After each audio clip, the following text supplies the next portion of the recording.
Many people prefer to leave the art of frying a steak to the professionals.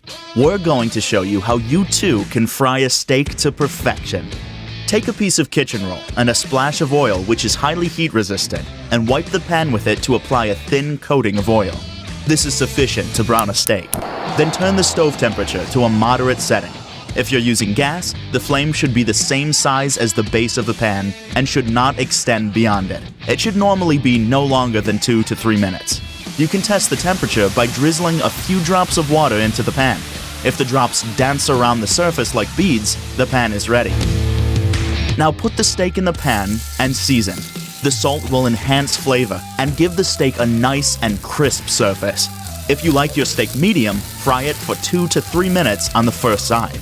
When the steak comes away from the pan without sticking, you can turn it carefully. After about 1 minute, turn the temperature down and fry the steak for a further 2 minutes or so. You should leave the steak to rest for a while after frying so that it stays nice and juicy.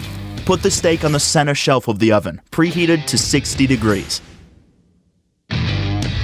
Leave the steak to rest here for up to 20 minutes at about 60 degrees. You can start preparing for dishing up during this time.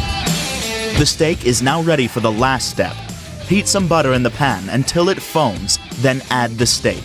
Season the steak with rosemary or thyme and peppercorns and keep basting the steak with spoonfuls of the foaming butter for no longer than 1 minute. Your perfect steak is now ready to eat. Now that the pan is cooled down, clean it with a little washing up liquid, hot water, and a non-scratch scour pad.